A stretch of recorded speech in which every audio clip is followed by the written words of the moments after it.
All right, people, we got to talk about CGC's newest update and what it can mean.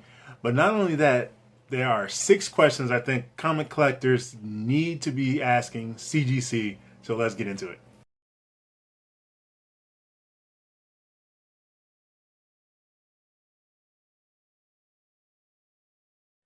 And for more comics content, head over to genoscomics.wordpress.com.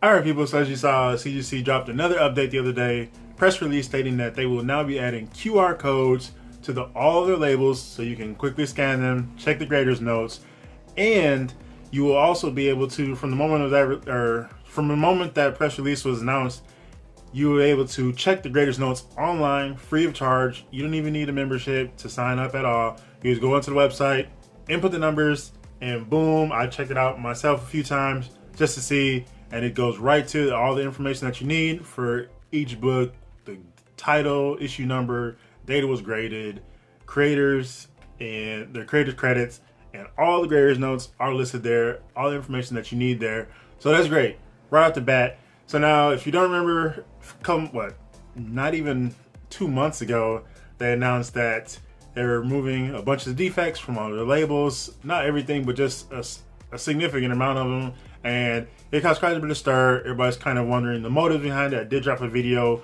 kind of touching on that, and I will link that in the description so you can go check that out, just to kind of see where everybody's feelings was then.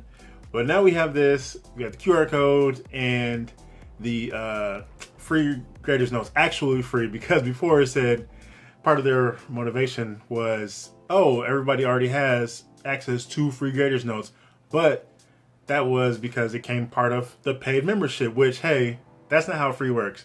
But now it is legit free.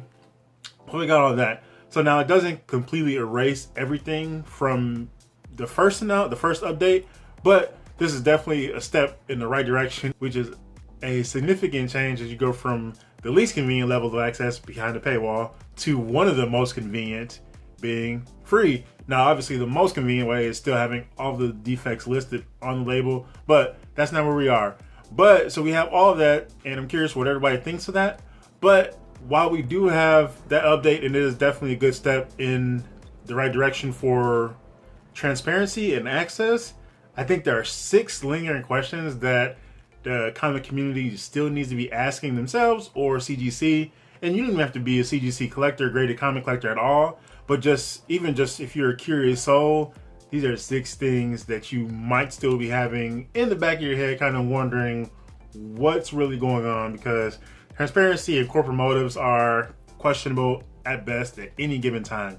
So, number 1, who were those prominent members of the collecting community from before, and what did they say this time? Because that was one of the big things, was based on the feedback from prominent members of the collecting community, we're doing this. So where are they? Where did they go? They were so prominent. What happened? Like, what was, again, it's been less than two months. So obviously the conversation and the discussion behind the scenes was probably going on a lot further, a lot longer than that. But as far as the public eye, it's been less than 2 months. So what happened there? And my speculation was this was a lot of people who are dealers who dealt with CGC not only frequently but in high numbers. So, and I think they were just probably sitting on books that they couldn't sell because they were just completely hampered by defects, and people would look at them and say, oh, you know what, never mind, I don't want that book because it has this defect, it has this, it's missing this. And so now they're just sitting on these books that they can't sell. But that's one thing. Question number 2 kind of stems off of that last one as well. What went into the decision to change this time? So similar to like what happened to all those prominent members of the collecting community and their feedback, you took that, you listed that as your motive for the first one. So now what went into the decision to change this, to add the QR code and make the graders notes free? And I want to say my next couple questions will kind of go into what could have happened with that as well. But that's just another question. Hey, what's really going on? Question number 3, how many people joined as paid members after that last announcement? Because I think, again, this was part of my speculation, was it was a way to boost your membership numbers, the fees that come along with that, because you're getting a minimum $25 from a bunch of people. And imagine with speculation on the rise, everybody's running out to get all sorts of books graded, and they're buying books, getting books out. So that means a lot of people who need to be CGC members to get access to members notes and to send their books in to get graded.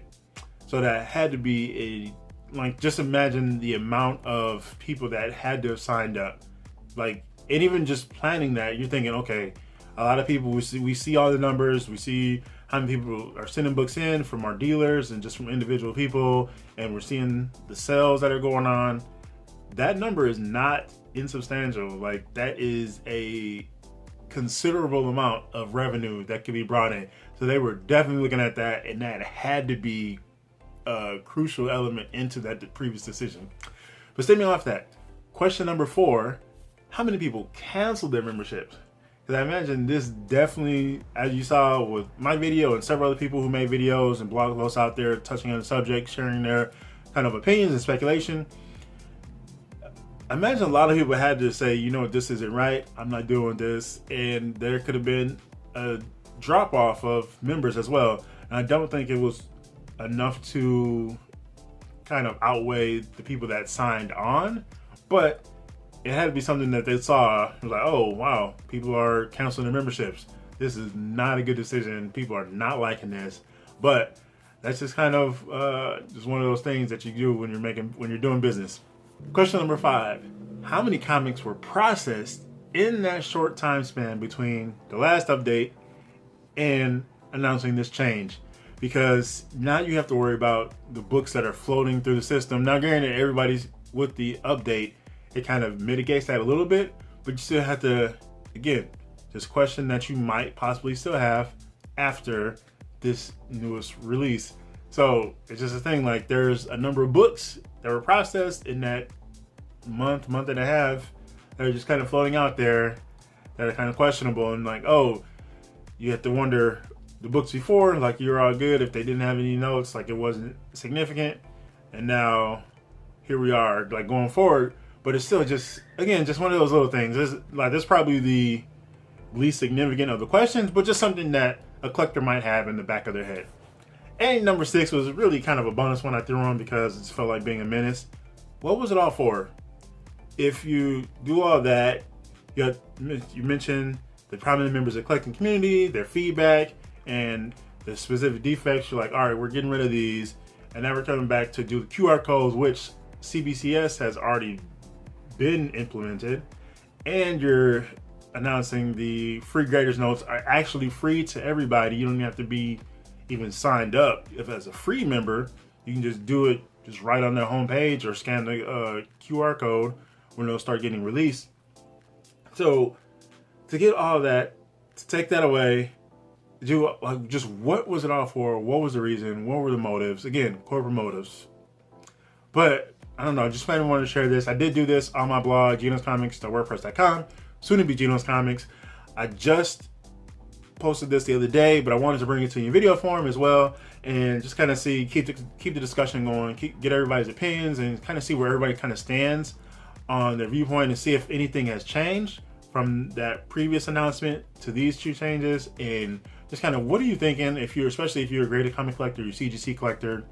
Does this kind of change? Did you fall off from them? Did you sign on and pay membership because you're buying and selling a lot of graded books and you need to have access to those graders notes? What do you think now? And just what happens? I don't know. I mean, I guess even a bonus question is, what happens to the people who signed on as even just a base level membership just to get graders notes in that time span? Well, just some questions that, again, the comic community might still have after the previous announcement and then these new changes. I don't know, just something there, just to keep the conversation going. Share your thoughts in the comments below. Happy reading, happy hunting, happy collecting. This is Geno's Comics. Thanks for watching, and peace out.